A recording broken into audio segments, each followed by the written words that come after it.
If they don't see some of those things jumping out at them in those 30 seconds, you will get pushed aside and or, in our terms, called dispositioned.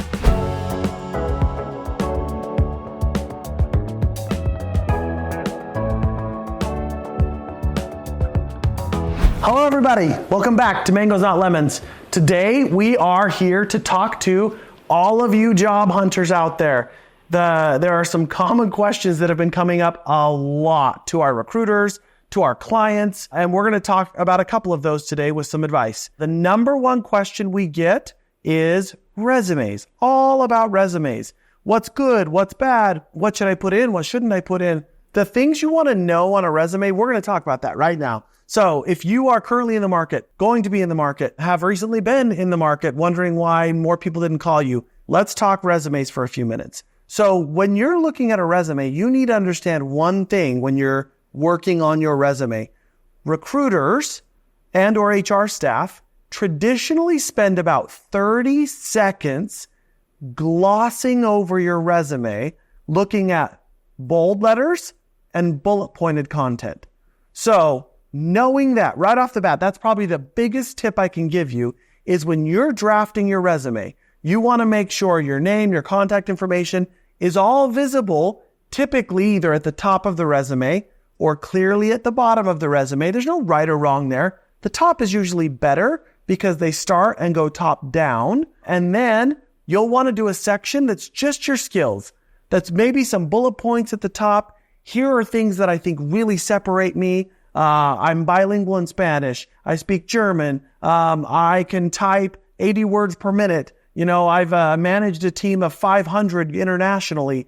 All of those skills, maybe you have a CPA, maybe you have your nursing certificate. All of those things, do a quick bullet point right at the top of some of the things that you think really set you apart. Then when you get to the employment section, start with your job title. This was what you are. You were a controller, and then make that bold and nice and clear. Right below that, the company, the city it was in, and the dates of employment. Then below that, all you got to do is one or two sentences on what that employer did, or what was that company, what was that industry. Then throw in like 2 or 3, don't go crazy, 2 or 3 bullet points on what you achieved while working for them. What were some notable achievements that you felt you did a good job for?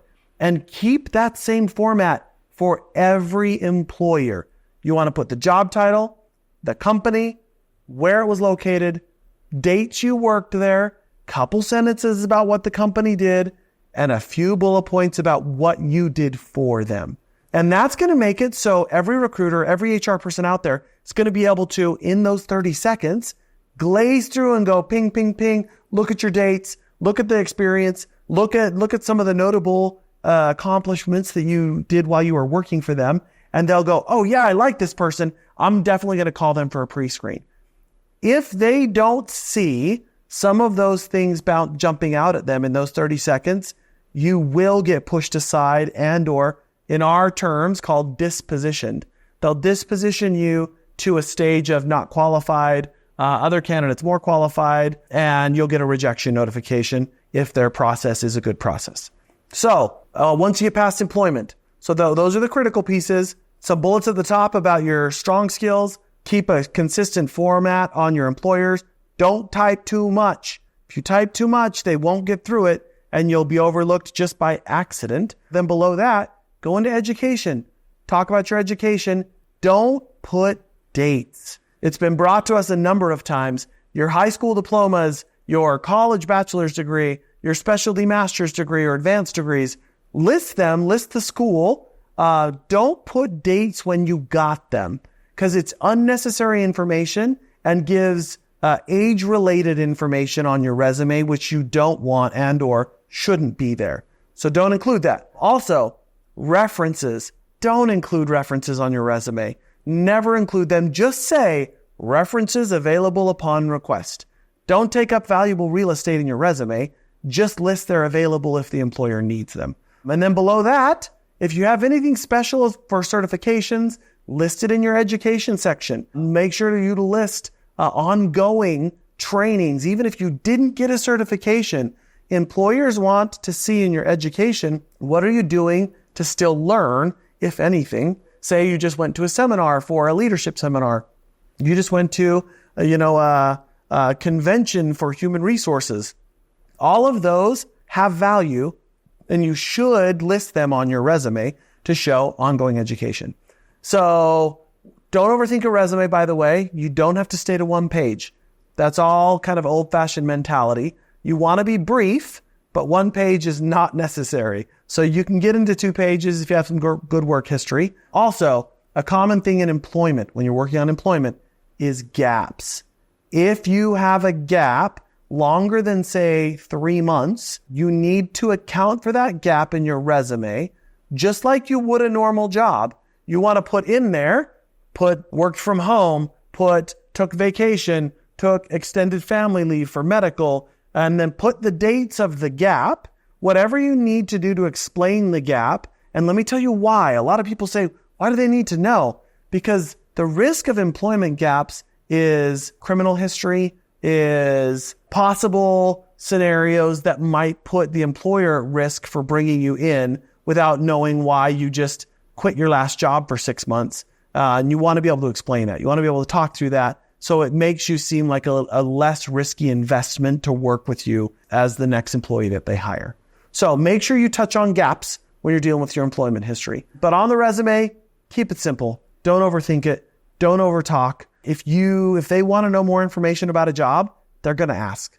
They're going to call you. You want to leave a little bit to be desired, so they'll call you and ask you more about the job or more about the company. The number one tip for all this resume advice is generally good practice advice when drafting or working on a resume. Avoid a lot of colors. Try to keep it not too bright and crazy, unless you're in graphic design or marketing and you're trying to show a little bit of your talent. Also, don't put pictures on your resume. It's unnecessary content, and it's not something that's going to add value to you as an applicant. But make sure you know the fonts. Make sure you don't use too many fonts in your resume. Keep it simple. We only use primarily one font unless you're trying to accentuate something or point out a skill. And you want to use only a couple font sizes. So make sure your name is big. Make sure your job titles are a little bit bigger. You want things to pop in size. So be mindful of that while you're designing a resume. And if you look on Word today, there's so many resume templates that are really good templates that you can just pull in. You select new, you type in resume, select a template, and just fill in the blank spots. So don't overthink it. They can get more information later. But number one tip for filling out a resume for a job is look for the minimum qualifications or required field section of the job you're applying to. Look at those details, and you want to do your best to find those skills in your experience and make sure you point them out. So if a minimum requirement is 3 years sales experience, it's a minimum requirement. You want to go back to your resume. Everywhere you did sales at any of your previous jobs, the little bullets we talked about under each job description needs to say, sold this product for 2 years, great results. Something that references the word has to be sales. You need to use the words in those minimum in your resume. For all the automated resume parsing bots, the AI bots, all they do is match. All they're doing is matching you to the job description. And if you don't use those words in your job description, you may never get to a real person. So, number one tip, look at the minimum qualifications, look at some of the job duties, make sure you're using the same words in your resume, and always customize your resume for every job you're applying for. It will increase your odds of being noticed and will increase your odds of showing your attention to detail and potentially your quality of employee. Hopefully you learned a little bit of something about resumes today. Jobs are important. Finding a new job is difficult and can be scary. So take your time, slow down, and enjoy the search. Thanks for watching. We'll talk to you next time.